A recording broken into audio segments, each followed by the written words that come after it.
श्री हरि ने उन्हें आदेश दिया, वैसे ही शेष जी ने माता देवकी के गर्भ में प्रवेश किया। और जैसे 6 महीने हुए तो भगवान ने क्या किया, अपनी लीला से उस माँ देवकी के गर्भ से उस शेष को परिवर्तित कर दिया। कहाँ?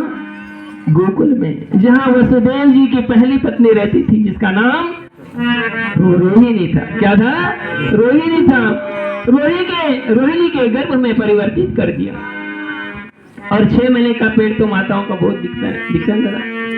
और जैसे परिवर्तित हुआ, सब वो पहरेदार देखने लगे इस देवकी को, अगर बालक हुआ तो है कहाँ, और नहीं हुआ तो उनका पेट अंदर कैसे चले गया। बालक अगर हुआ तो है कहाँ, और नहीं हुआ तो अंदर कैसे गया पेट।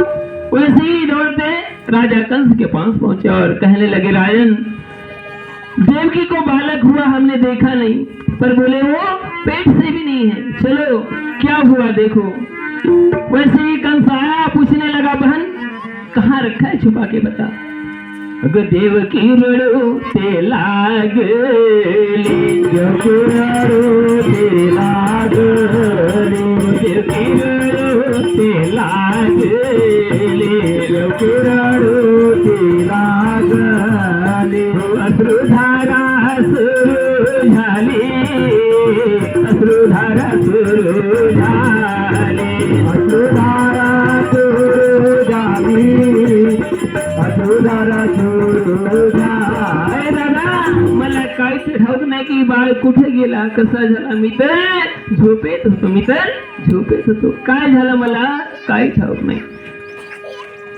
तब कंस हंसने लगा, जब इसके जीवित 6 बालकों का वध किया, उनने मेरा कुछ नहीं कर सके। तो ये जिसे हमने न तो देखा और ना किसने देखा, तो बोले ये क्या बिगाड़ लेगा मेरा। फिर जब 8वीं संतान की बारी आई, मेरा स्वास्थ्य थोड़ा सा बिगड़ा हुआ है, इसलिए क्षमा चाहूंगा कि थोड़ी सी दिक्कत तो होगी ही। बोल गोपाल कृष्ण भगवान की। जब 8वीं की बारी आई, तब सब देवगण श्री हरि के पास फिर से गए, और प्रभु अब तो आपको जाना पड़ेगा, अब तो आपको जाना पड़ेगा। तब नारद जी क्या कहते हैं, पकड़ लो हाथ गिरधारी, पकड़ लो हाथ गिरधारी, नहीं तो डूब जाएंगे, हमारा कुछ न बिगड़ेगा, तुम्हारा कुछ न बिगड़ेगा, तुम्हारी लाज जाएगी।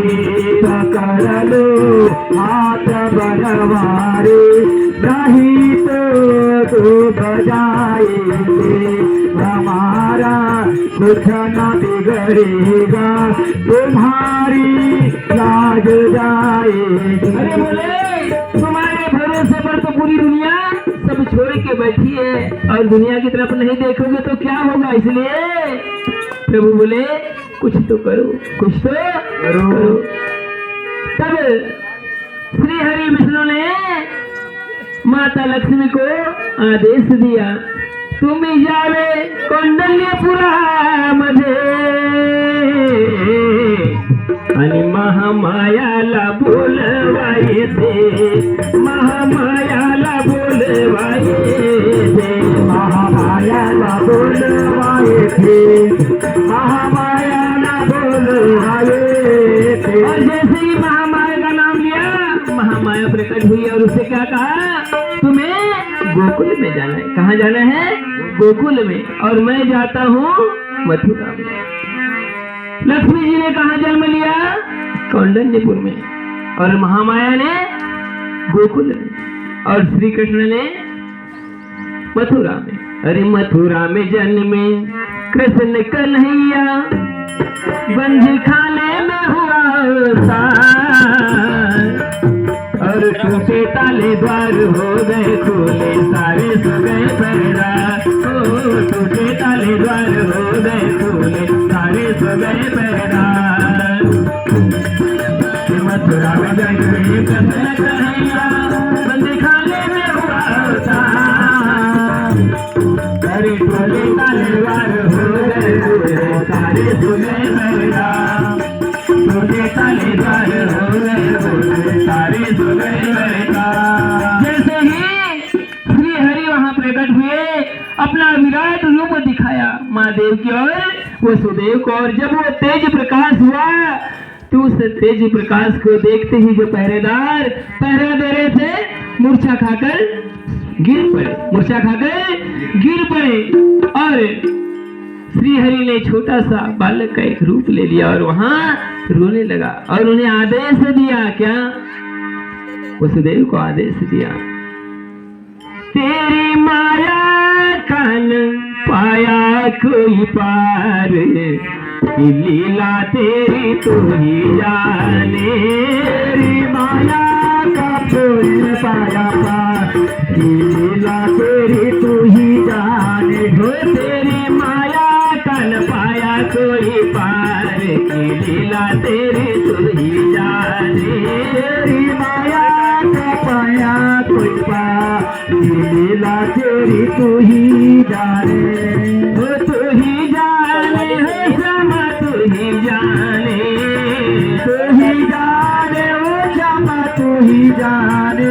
सारी दुनिया के सृजनहार की लीला तेरी तू ही जाने। तेरी माया का है कोई पार, माया तेरी तू ही जाने। तेरी माया का है कोई पार, लीला तेरी तू ही जाने।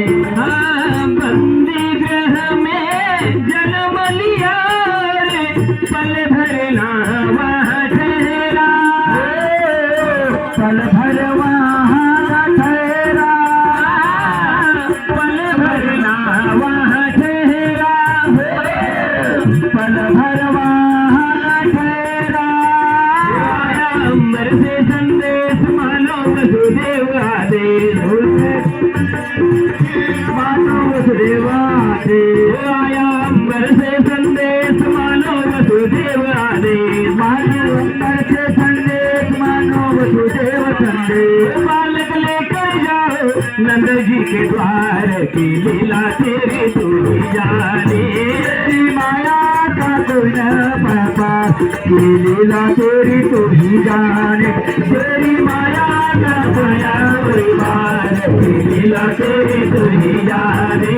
तेरी माया का पाया कोई पार, लीला तेरी तू ही जाने। 2 मिनट भी वहां नहीं ठहरे वसुदेव जी ने एक छोटी सी टूटी फूटी टोकरी में क्या करा, अपने धोती का कपड़ा फाड़ा नीचे बिछाया और वहां बालक को सुला दिया और माँ देवकी ने अपने साड़ी का पल्लू फाड़ी और बालक को ऊपर से ढाल दी।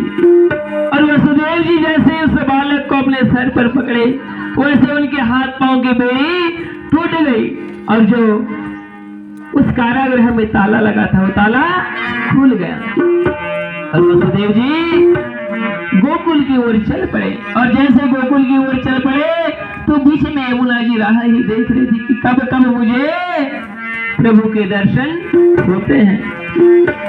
जैसे ही मथुरा से उस यमुना नदी के किनारे पहुंचे तो यमुना नदी उफान पे आ गई, उफान हो गया।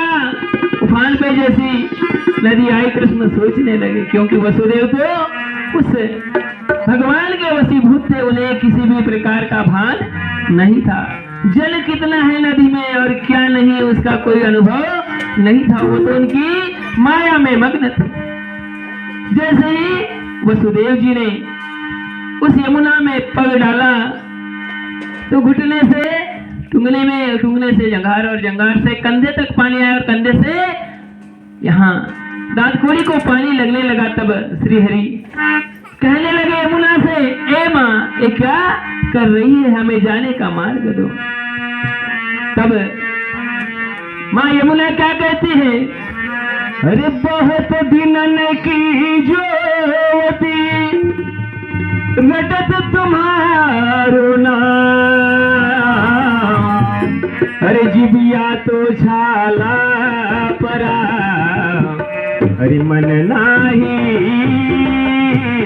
बिसरा। अरे कितने दिनों से आपके आने की राह तक रही थी मेरे प्रभु, और आप अभी कहते हैं कि आपके बगैर पांव पखारे ही मुझे जाने दो। नहीं, ऐसा नहीं होने दूंगी। मुझे एक बार अपने चरणों का स्पर्श करा दो प्रभु, तो मेरे जन्म जन्म के पाप धुल जाएंगे। इसलिए मानो तुम यमुना माँ हो, ना मानो तो बहता पानी, मानो तुम यमुना माँ हो, ना मानो तो बहता पानी, मानो तो यमुना माँ हो, ना मानो तो बहता पानी, मानो तो यमुना माँ हो, ना मानो तो बहता पानी। मानो तो मैं यमुना माँ हूँ, नहीं तो बहता पानी हूँ। आपकी मर्जी प्रभु, आप मुझे अपने चरणों का स्पर्श कराए अथवा न कराए। तब कृष्ण ने क्या किया? अपने दाहिने पांव का अंगुष्ठ उस टोकरी से बाहर निकाला, और जैसे पांव बाहर निकला वैसे ही माँ यमुना ने उसे स्पर्श किया, और बीच में रास्ता खाली हो गई। दोनों बाजू भरली गंगा, दोनों बाजू भरली गंगा, आता जावे पांडुरंगा, दोनों भरली गंगा, आता जावे पांडुरंगा, दोनों बाजू भरली गंगा, आता जावे पांडुरंगा, दोनों भरली गंगा, आता जावे पांडुरंगा। दोनों बाजू पानी हो गया, और बीच में से वसुदेव को जाने के लिए रास्ता खाली हो गई। और जैसे ही वसुदेव जी उस यमुना को पार करके गोकुल पहुंचे, तो उस नंद बाबा के महल में गए, और क्या देखा? क्या देखा कि माता यशोदा के समक्ष एक कन्या रो रही है।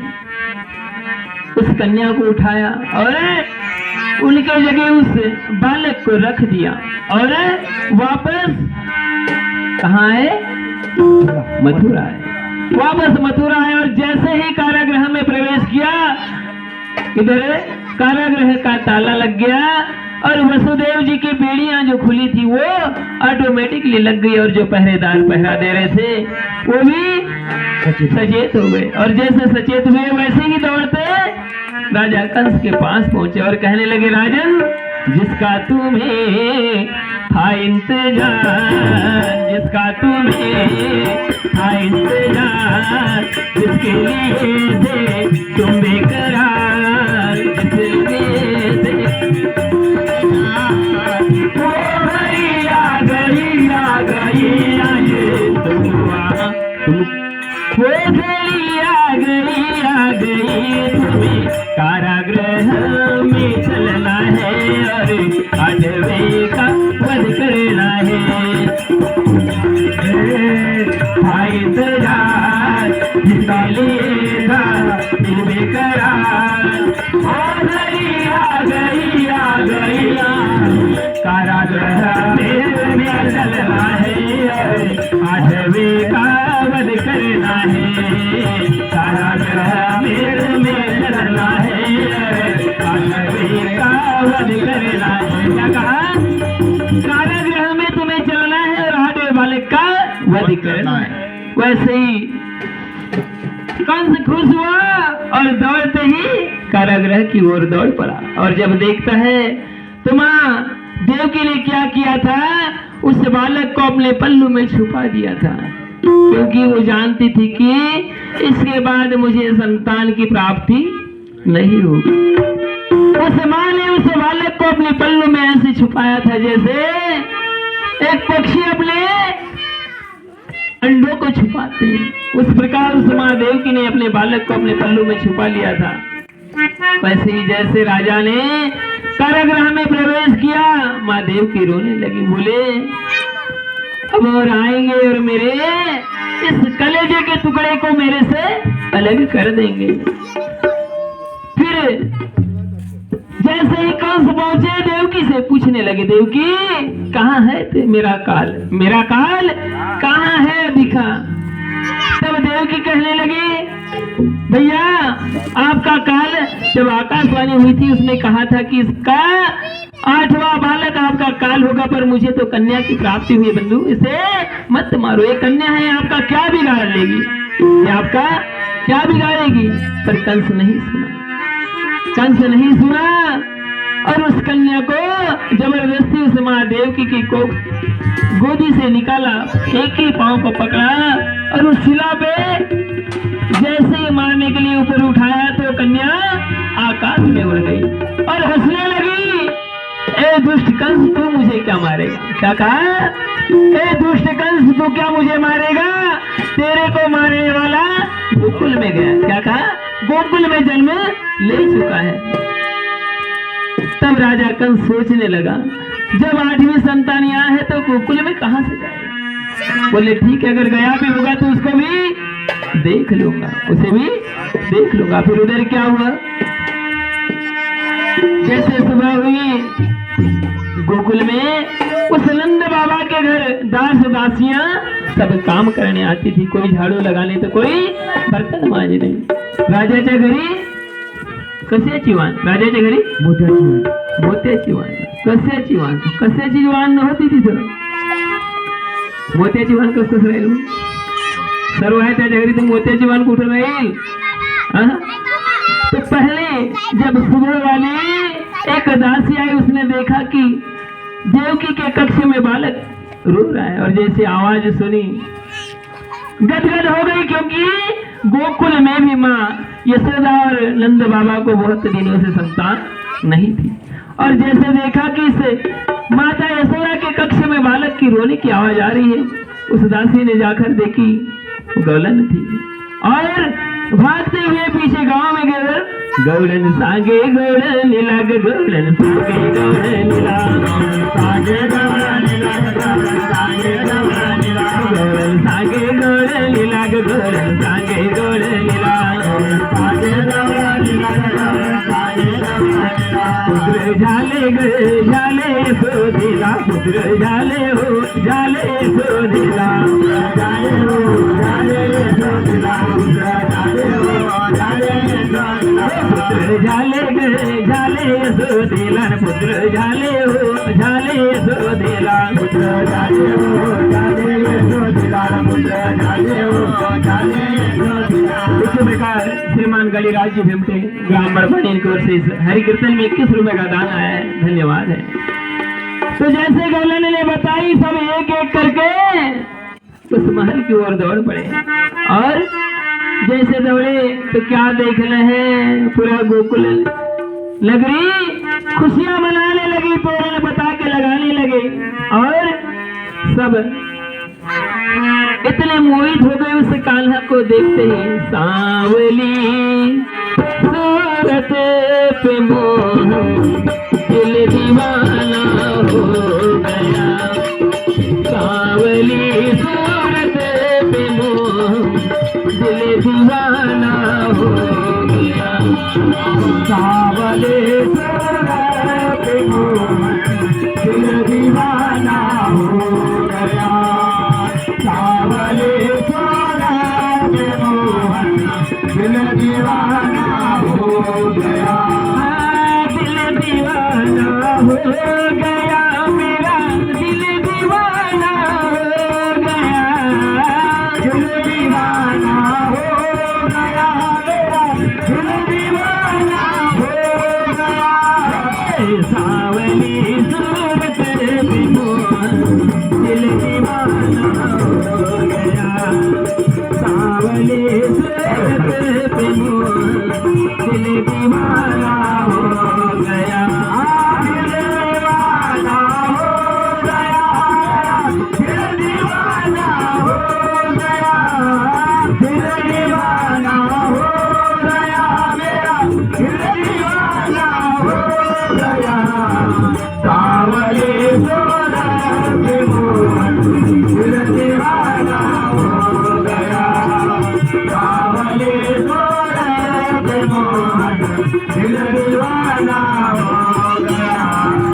एक तो तेरे नैन तिरछे, दूसरा काजल लगा, उस माँ ने उसको काजल लगाई।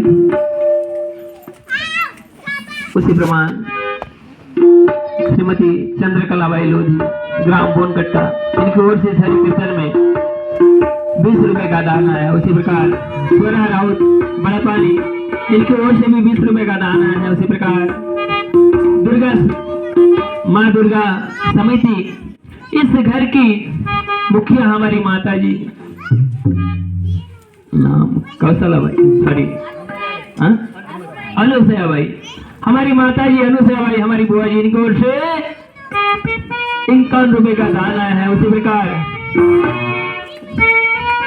डोनेकर जी नागपुर, क्या नाम याद नहीं आ रहा है, शिलाबाई डोनेकर नागपुर से आए और इन्होंने 51 रुपए का दान दिया है। धन्यवाद है। उसी प्रकार हमारी माता जी अंजनाबाई पुष्प तोड़े, ग्राम बड़पानी, इनकी ओर से भी 20 रुपए का दान आया है। धन्यवाद। सब देखकर मोहित हो गए, कृष्ण को देखकर मोहित हो गए। और इधर क्या हुआ, कंस को क्या कहा था महामाया ने कि तू मुझे क्या मारेगा, तेरा काल गोकुल में जन्म ले चुका है। चार्ज खत्म होने, तो एक एक करके राक्षसों को भेज से गया, कासुर बकासुर, कितने तो भी राक्षसों को भेजा। और 8वें दिन किसको भेजा, पुतना को। किसको, विष उसने अपने स्थल में भरा और एक सुंदर नारी का रूप धारण किया और गोकुल में जाने लगी महल की ओर। और क्या कहती है, दाताच्या दातवन घ्या ग कुणी, कुंकू घ्या कुणी काळा म्हणे, दाताच्या दातवन घ्या ग कुणी, कुंकू घ्या कुणी काळा म्हणे, दाताच्या दातवन घ्या ग कुणी, कुंकू घ्या कुणी काळा म्हणे, दाताच्या दातवन घ्या ग कुणी, कुंकू घ्या कुणी काळा म्हणे, दाताच्या दातवन घ्या ग कुणी, कुंकू घ्या कुणी काळा म्हणे, दाताच्या दातवन घ्या ग कुणी, कुंकू घ्या कुणी काळा म्हणे, दाताच्या दातवन घ्या ग कुणी, कुंकू घ्या कुणी काळा म्हणे, दाताच्या दातवन घ्या ग कुणी, कुंकू घ्या कुणी काळा म्हणे, अग कुंकू घ्या कुणी काळा म्हणे, कुंकू घ्या कुणी काळा म्हणे, कुंकू घ्या कुणी काळा म्हणे, कुंकू घ्या कुणी काळा म्हणे, दाताच्या दातवन घ्या ग कुणी, कुंकू घ्या कुणी काळा म्हणे, दाताच्या दातवन घ्या ग कुणी, कुंकू घ्या कुणी काळा म्हणे, दाताच्या दातवन घ्या ग कुणी, कुंकू घ्या कुणी काळा म्हणे, दाताच्या दातवन घ्या ग कुणी, कुंकू घ्या कुणी काळा म्हणे। और शोर मचाते हुए उस महल की ओर गई और जैसे महल के पास पहुंची माता यशोदा को आवाज लगाने लगी, घरी आहे कागल कोणी, घरी आहे कागल कोणी, घरी आहे कागल कोणी, घरी आहे कागल कोणी, घरी आहे कागल कोणी, थोडा दयाळत पाणी, घरी आहे कागल कोणी, थोडा दयाळत पाणी, घरी आहे कागल कोणी, थोडा द्यावे अंत पाणी, घरी आहे कागल कोणी, थोड़ा द्यावे अंत पाणी। अरे कोई इस महल में है, मैं बहुत दूर से आई हूँ और मुझे भूख भी लगी और प्यास भी लगी। माता यशोदा कैसी थी, माता यशोदा दयालु स्वभाव की थी। जैसे उसने आवाज सुनी महल से बाहर आई और अतिथि भव, हम बोलते हैं ना अतिथि भव, हमारे घर अगर हमारा दुश्मन भी आया है तो उसका सत्कार करना हमारा कर्तव्य है। क्यों? क्योंकि अगर वो छोटा होकर हमारे द्वार पर आता है तो उसका भी निरादर हमें नहीं करना चाहिए, भले कितने ही पुराने दुश्मनी क्यों न हो। तब तो उस माँ यशोदा के साथ पुतना की कोई दुश्मनी ही नहीं थी, तो वो क्यों नहीं बुलाएगी? और वो तो महारानी जैसे ही बाहर आई तो बोले चलो ठीक है, चलिए आपको पानी खाना सब दूंगी। और जैसे अंदर प्रवेश किया, पुतना क्या कहती है? मेरा 8 दिन का बाल है। आपके घर भी पलना दिख रहा है, कहे तो आपके घर भी बाल है क्या? बालक है क्या छोटा सा?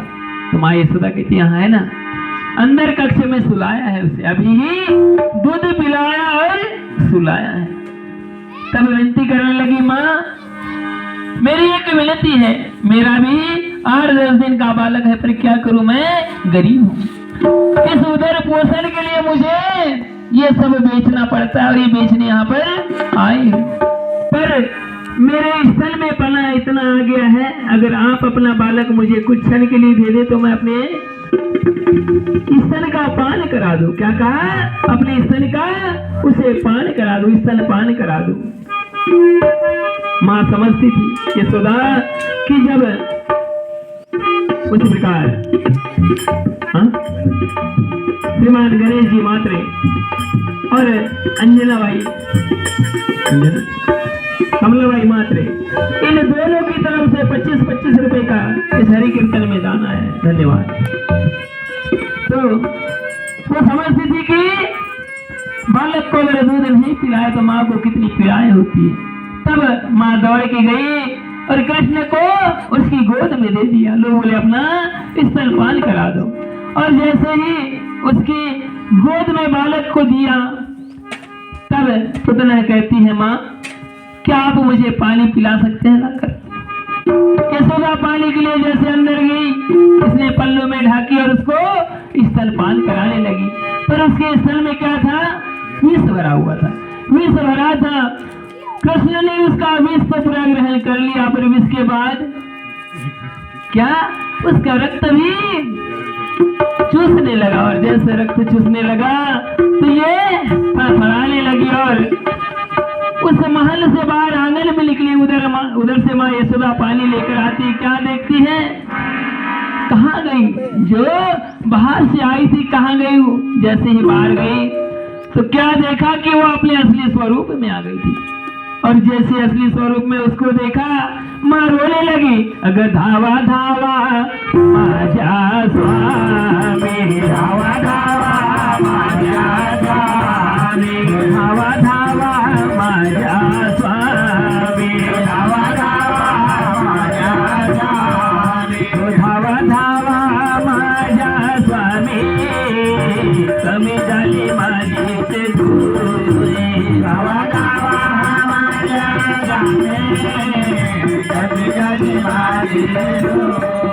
धावा धावा स्वामी, गलती झाली माझ्यापासून, अगं या आणि माझ्या बाळाला उभा ठेवा म्हणे. आणि जसे ऐकलं सर्व त्या गोकुळाचे नरनारी धावत आले, वसुदेव बाबा धावत आले आणि काय केलं? जसे धावत आले तशीच पुतना त्या बाळाला घेऊन आकाशात उडली.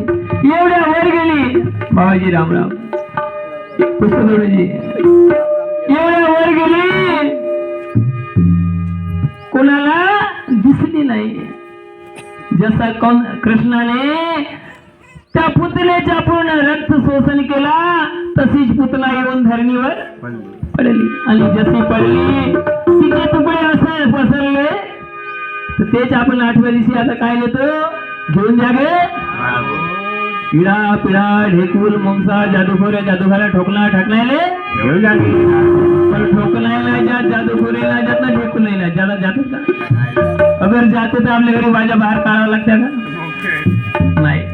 म्हणून त्या पुतण्याची आता घराघरी कोणी मातीच्या बनवतो, कोणी पिठाची बनवतो, पण मारबदलीला नेतो आणि हगुड्या तळ्यामध्येच नेतो. चांगल्या जागेत नाही, जो जवळचा धडा असतेला तिथेच नेतो त्याला. बोल गोपाल कृष्ण भगवान की जय. असे कितीतरी प्रयत्न केला राजा कंसाने त्या कृष्णाला मारण्याकरिता, पण कृष्ण कोण होता? कृष्ण कोण होता? त्याचा नाश करणारा होता, त्याचा नाश करणारा होता. बोल गोपाल कृष्ण भगवान की जय. अब मैं